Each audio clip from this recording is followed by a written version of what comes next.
This question is often asked by those who are not yet members and by those who have been in lodge for some time. This question is often a difficult one to answer. We know that we enjoy being Masons, but we do not know how to explain this. I will try to give an overview of why we are Masons and what Masonry is.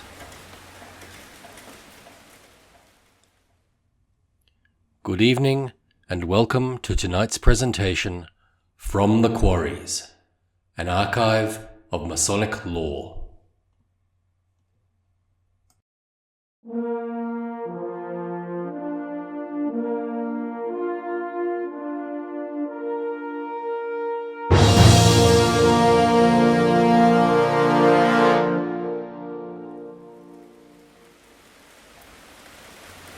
First, we need to understand the number one thing that people want to know about any organization. This is, what's in it for me? This is one of the things that is always the same in life. No one wants to become involved in something unless they benefit from it. This question must be answered, for if we do not know what we want from it, it matters not what it is. If each one of us thinks back to when we petitioned the lodge, we will find that there are striking similarities in the reasons we did so. Some of these are: many of our male relatives were Masons, and it was the family thing to do.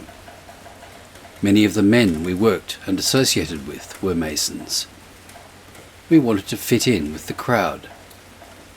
People that we admired and respected were Masons. We wanted to emulate them, and we wanted to belong to the most respected fraternity in the world. Freemasonry affords men the opportunity to be with others who have the same interests. These men support one another. This applies not only to the activities of the lodge, but also to the activities of daily life.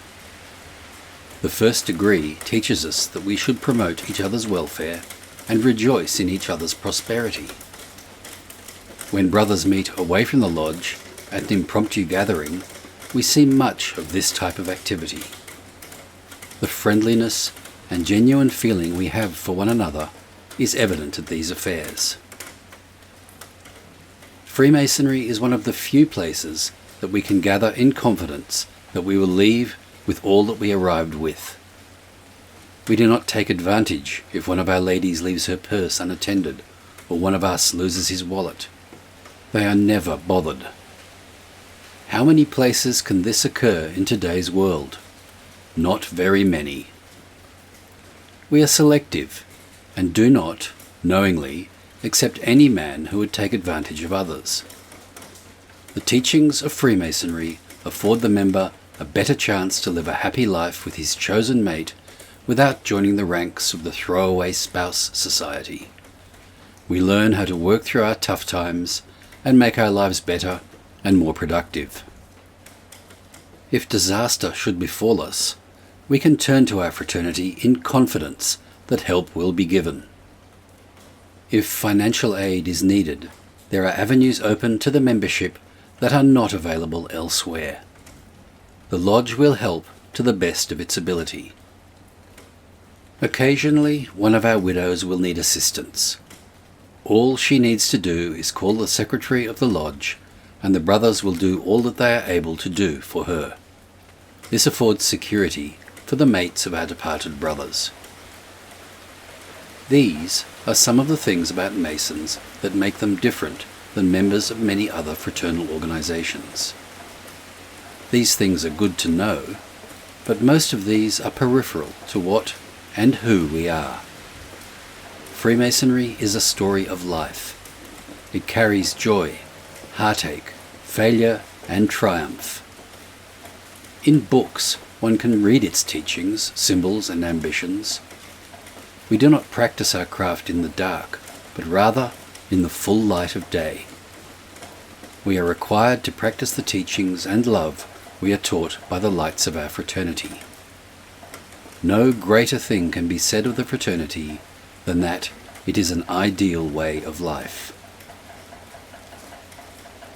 No other fraternity offers the lessons contained within our ritual. Every word and act in our ceremonies carries a lesson to each of us, if we will just open our eyes, hearts, and ears, as we are taught to do by the second degree of Masonry.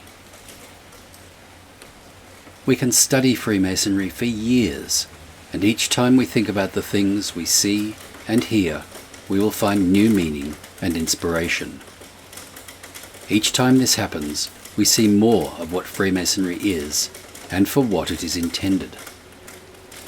Great men have devoted many years to the cause of Freemasonry, and when their work is finished, they have realized that they have only begun to see the light, and that they have only started to uncover the truths contained within our ritual. I do not believe that any man has fully understood all of the lessons that it teaches. The meaning of being a Mason rests in education and character forming. While it may be accepted as an innermost desire, followed by obligations that make us members, yet, in a larger sense, a man is never a Freemason until he truthfully and loyally lives up to his obligations. He cannot do that until he understands them and begins to learn their scope and meaning. There is something inherently good about being a Mason. Freemasonry has stood through the years with the shining light of its membership as a beacon to the world. The greatness of the fraternity is not due to secret teachings, mysteries, or deeds. It is due to the lessons taught to its members by its ritual and the comfort, inspiration, and enlightenment brought to all who will study it. Through this study, men learn more about how to live up to the obligations that they have taken when they became members of the fraternity. They learn to better control their passions, prejudices, angers, and tongues. The Freemason is different than most of the people around him, for he has the lessons of the fraternity with him as he walks through life. He truly learns who he is and what he is on this earth for. Freemasonry offers comfort to those who sorrow, hope for those who despair, counsel for those who err, and joy and contentment to all who genuinely practice it. The philosophies of the fraternity provide a simple but profound solution to the problems of human relationships. It is accepted that it is a way of life to the Master Mason who is interested enough to appraise and value what is his, and his alone, because he is a Master Mason. Freemasonry has a solid foundation in unchanging principles. It is an excellent training ground for ethical living and moral behavior. The true Mason's word is his bond. What he says, he means. He practices fairness and honesty in all his dealings. There are 3 kinds of honesty practiced in this world: cash register honesty, business honesty, and personal honesty. The Master Mason makes no distinctions. He knows only one honesty. That is the lesson taught by all religions. Do unto others as you would that they do unto you. This makes the Mason different from most people in this world. He is respected and revered by those around him. It matters not whether he is a maintenance worker or the president of the company. The actions are the same. This is important to the Mason, as the world around him has no clear sense of purpose or firm spiritual foundation. To many people, the Mason's vision of life is ludicrous.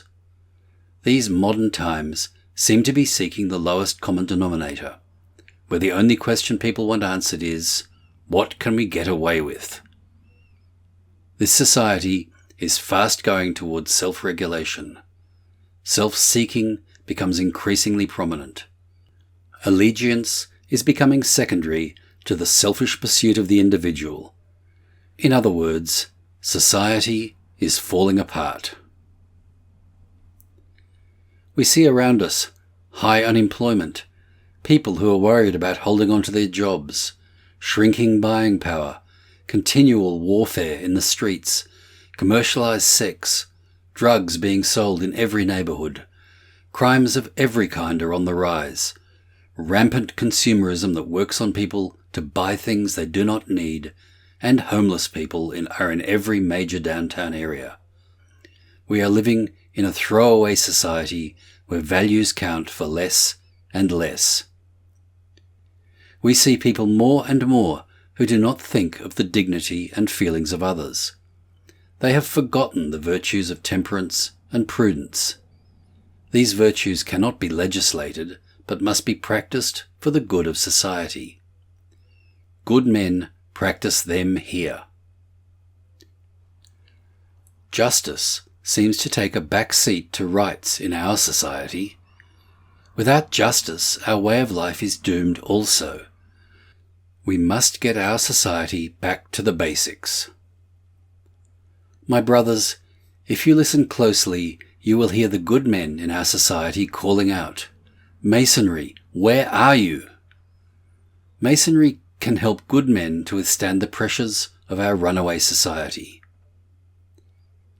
Freemasonry can help good men to renew the values that are needed to rebuild our society. Freemasonry can help good men to gain the knowledge to make our cities safe again. Freemasonry can help good men to become better men. Freemasonry teaches that the road to happiness is found in the journey towards perfection of spirit, intellect, and soul. Freemasonry teaches men to reach their fullest potential. The Freemason works towards these goals each day of his life. To aid in his journey, he studies the book of religion, the history of man, and the philosophy of life. He cares for his family and his church. He puts forth his best effort for the payment he receives in the workplace. He helps his neighbour and his community, and he attends his lodge so that he may fellowship with others with the same aims and goals. From the time that the entered apprentice stands in the northeast corner of the lodge and is told that he now stands as a just and upright mason, he becomes a worker on the building of Freemasonry and a guardian of the foundation stones. As society digs the earth from under the stones of civilization, he stands, ever watchful, guarding the foundation of Freemasonry, so that the fraternity will always stand tall for what is right and good in the world. The Freemason is a builder. The building he works on is never finished. With every stone he lays, there is another to be shaped and set. We work together as a fraternity to build a strong building. The more men work and learn together, the better the building. We must impress upon the young men of today that this building is in danger of crumbling from age, and may soon collapse without the labour of their hearts and hands. We offer them brotherhood, understanding, help, encouragement, and moral support. Unless men are properly influenced and guided by principles, there is no hope for a brighter tomorrow. Not for society, not for freedom, not for democracy, and not for Freemasonry. Our fraternity is a bastion of morality, perhaps the last one outside of the secular churches. We have an advantage over them because we cross all religious boundaries and bring together men of every country, sect, and opinion in peace and harmony. We enjoy each other and the families of one another. We have family get-togethers to promote the togetherness of our fraternity. When we were young and going to school, most of us had a circle of friends with whom we did and shared everything. As we grew older and the concerns of the world began to hem us in, we became distant from this sharing. Freemasonry affords the opportunity to regain this important part of life. To have friends with whom we can share our innermost secrets without fear of ridicule or reprisal is something that we cannot get in most places.